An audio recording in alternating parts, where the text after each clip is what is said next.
টমি, খেয়ে নে তো, কখন থেকে তোর জন্য খাবার নিয়ে বসে আছি, মুখেই নিচ্ছিস না। খা না, তোর জন্য এত মজা করে বোনলেস চিকেন রান্না করলাম।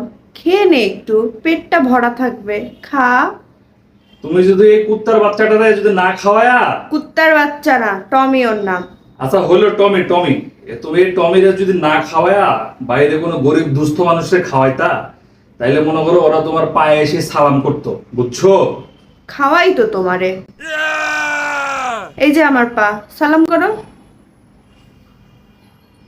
মানে কি ওই তুমি ওই টমের সাথে আমার তুলনা করতেছো? তুমি কি কাজ করতে আসছিলা, করে চলে যাও। আমি তো কাজই করতে আসতেছিলাম, তুমি আমার বাসার অন্ন ধ্বংস করতেছো তো কুত্তাটারে খাওয়ায় বা টমেরে খাওয়ায়। ওকে আমি ভাত দেইনি, চিকেন দিছি, চিকেন। টমি তুই খেয়ে নে, এসব উল্টাপাল্টা মানুষের কথা তো শুনতে হবে না। তুই খা, অন্য কিছু খাইতে চাইলে বল, আমি করে দিই।